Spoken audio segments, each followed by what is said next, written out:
Welcome to 1189, an online Bible commentary. My name is Tyler Marston. Today we're taking a look at Genesis chapter 19, which is the story of Sodom and Gomorrah. This is going to be a really heavy story, and there's going to be themes of sexual assault and abuse, but I think this is a story that has kind of been used out of context lots of different times throughout the history of Christianity. Sometimes this story is just interpreted as hellfire and brimstone, and actually it literally kind of is hellfire and brimstone. But I think if we dig deeper, there's a surprising mercy at the core of this story that's inside God's judgment that we don't always pick up on. So Genesis 19, let's take a look. Remember yesterday we got kind of an interesting story where God appeared to Abraham and reminded him of the promise of Isaac, but also said, hey, Sodom and Gomorrah is a bad place, and I'm thinking about handing it over to judgment. And Abraham says, well, what about if there were 50 righteous people there? And God says, if there were 50 righteous people, I would not destroy it. 45, 40, 30, 20, 10. God says, I would not destroy it if I find 10 righteous people there. And I think even all the way down to one righteous person, God would not destroy the city if he found one righteous person there. And it ended with him going down to see how many righteous people he could find, right? And so I want to do that as we read through this story today. Let's count how many righteous people we find in the city of Sodom and Gomorrah, and it's going to be less than you think. So in the first 3 verses, we see kind of a parallel starting off point to the last story. God sends 2 of the angels down to Sodom and Gomorrah, and they encounter Lot. And Lot is very invitational to them, very hospitable, and he wants to invite them for food and stuff, just like Abraham did in the last chapter. But we see it's a little bit different because Abraham wanted to do it to honor his guests, right? And Lot is a little more afraid of all the stuff going on around the city, and that's why he is so insistent on bringing the men back to his house. Look at what he says. The angels said, however, no, we shall spend the night in the square. Yet he urged them strongly, Lot did. So they turned aside to him and entered his house, and they prepared a feast for them. He baked unleavened bread, and they ate. Before they lay down, the men of the city, the men of Sodom, surrounded the house, both young and old, all the people from every quarter. And they called to Lot and said to him, where are the men who came to you tonight? Bring them out to us that we might have relations with them. Incredibly, unfortunately, mass sexual assault like this was not uncommon, right? And it was a way of letting foreigners know who's boss, who's in charge, right? And it's obviously evil and disgusting and purely just rampantly perverse, right? And it calls back to that rampant sexual perversion back in Genesis 6 that led to the flood. That's what we should be thinking of right here. But what does the righteous Lot do in this scenario? Lot went out to them at the doorway and shut the door behind him and said, please, my brothers, do not act wickedly. Now behold, I have 2 daughters who have not yet had relations with men. Please let me bring them out to you, and do to them whatever you like, only do nothing to these men, inasmuch as they have come under the shelter of my roof. So Lot is no better than any of these people. He's giving up his daughters to the angry mob to be raped. I mean, how cruel, how negligent, right? Lot should not be included in that list of the number of righteous people that God said he's going to put together. Lot is just as much of an abuser. The mob answers, stand aside. Furthermore, they said, this one came in as an alien, and already he's acting like a judge, so now we'll treat you worse than them. So remember, Lot is also a foreigner to these men of Sodom, and maybe has probably experienced this kind of sexual assault before. He's a victim as much as he is an abuser. At least he's threatened to be abused here in this verse for sure. And that abuse that he's suffered makes it easier for him to engage in it, makes it normal to him, and makes it easier for him to offer his daughters to experience that same abuse and assault. It's generational trauma. It's inherited trauma. These are things that are so common to us now, but even in the Bible, we see the same things, you know. So the angels intervene. They end up temporarily blinding the people of Sodom, the mob, to allow Lot to get back inside. Nothing happens to him. And they say, you know what? The city is corrupt. The outcry is as bad as we heard it was, and we're going to destroy the city. And they tell Lot, they warn him, even though I think it's pretty clear he should not be included in the number of righteous people. Why would they do that? We'll have to see later, but Lot tries to go up and round up his family. He goes to his sons-in-law, and they don't believe him. They think he's joking. They shouldn't be included in the number of righteous people either. Then it says, when morning dawned, the angels urged Lot, saying, "Up, take your wife and your 2 daughters who are here, or you will be swept away in the punishment of the city." But he hesitated. He still hesitated, even in this moment. Even when the city is about to be destroyed, Lot is anxious about leaving the city he knows is evil and perverse and knows is about to be judged. And so the men, the angels, have to seize him by the hand and the hand of his wife and the hands of his 2 daughters to get them to leave. And it says, the compassion of the Lord was upon him, and they brought him out and they put him outside the city. He's saved by the intervention of the angels alone. And we have to ask, why? Lot has not proved himself righteous here. He's saved only by the direct intervention of the angels. He has to be dragged out of his bed. Why is God delivering him? Why is his compassion on him? And then he goes back and forth with the angels again in verses 17 through 22.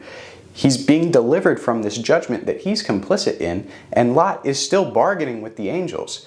They tell him to go into the wilderness, and he says, "No, I can't go to the wilderness. I'm not going to survive out there. Can I go to this little city? It's small. It's not that bad, right?" And the angels say, "Behold, I grant you this request also, not to overthrow the town of which you have spoken.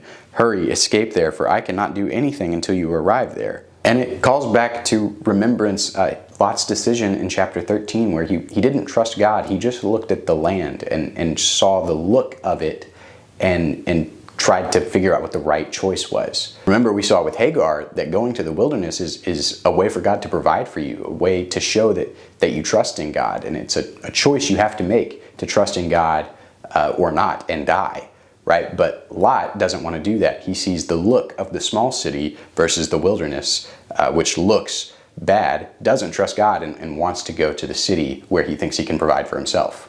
Lot is still not trusting God for his protection.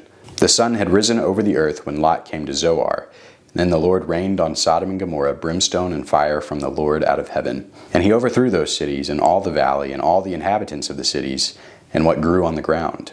But his wife, that's Lot's wife, from behind him looked back, and she became a pillar of salt. So Lot's wife proves that she is not righteous either. The angels had specifically told them, don't look back. And it wasn't just looking back at the destruction. It was that idea of yearning for it, wanting to be back there and feeling grief over God's judgment. The problem is that God's judgment is just. God's judgment is good. The people in this city were terrible. They were purely evil. And Lot's wife is feeling grief in this moment instead of elation that she's been delivered. It says she's turned into a pillar of salt as a result. Now, I have no idea what that actually looked like, but in my mind, I always thought of something like Pompeii, right? With these bodies that are frozen in time from just the quickness of the explosion.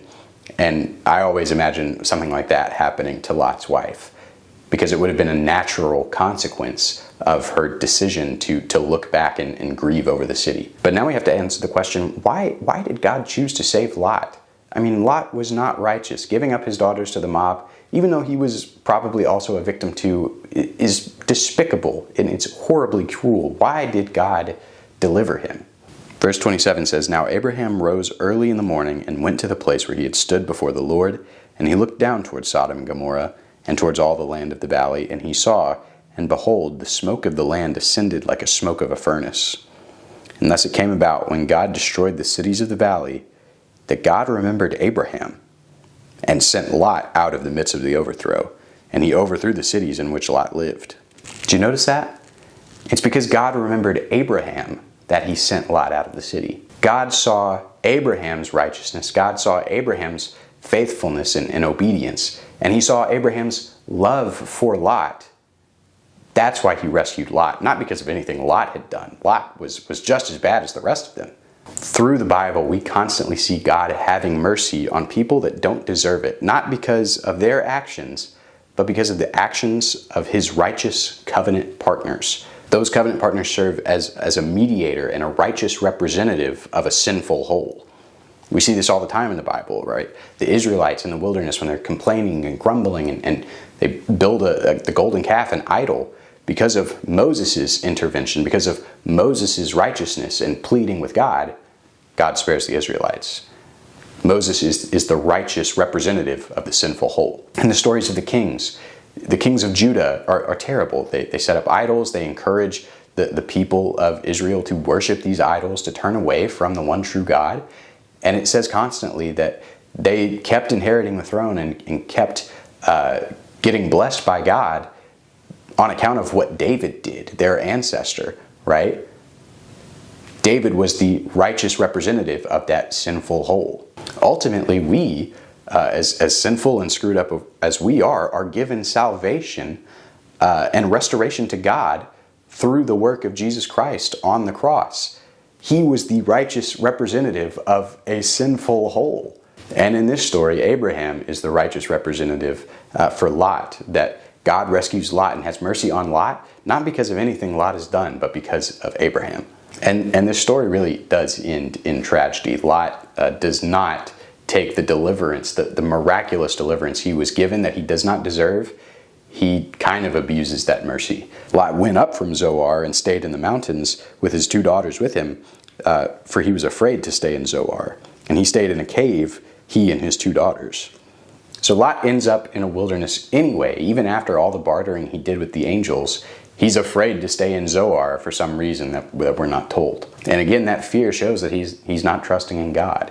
And he gets to this point, he's living in this cave with his 2 daughters, and his daughters have the brilliant idea that the only way they can further continue their line is if they get their father drunk and rape him in this cave, because there's no one else around them that they can take to be husbands.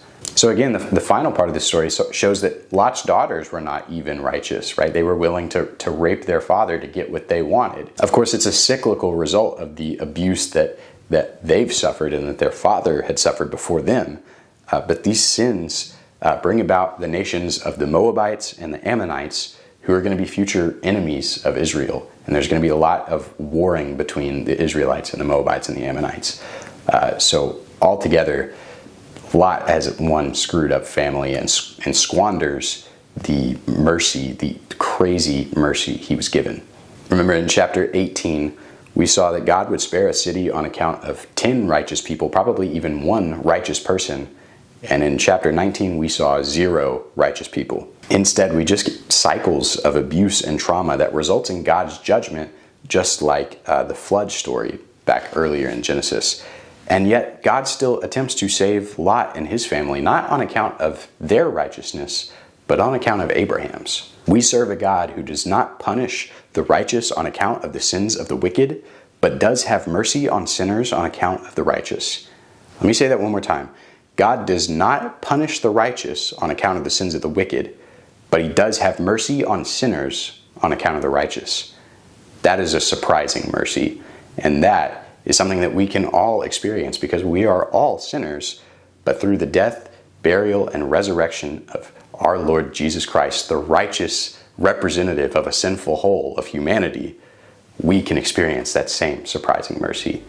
Man, praise God that he has set all this into motion. Man, that is so humbling for each and every one of us. Guys, thank you for watching. Let me know what you think about Sodom and Gomorrah in the comments below. Have you ever thought about it from this perspective? It was really pretty mind-blowing when I was looking into this. But thank you for watching. I hope to see you tomorrow. We'll be going over Genesis chapter 20, and this has been 1189. Thanks for watching, and God bless.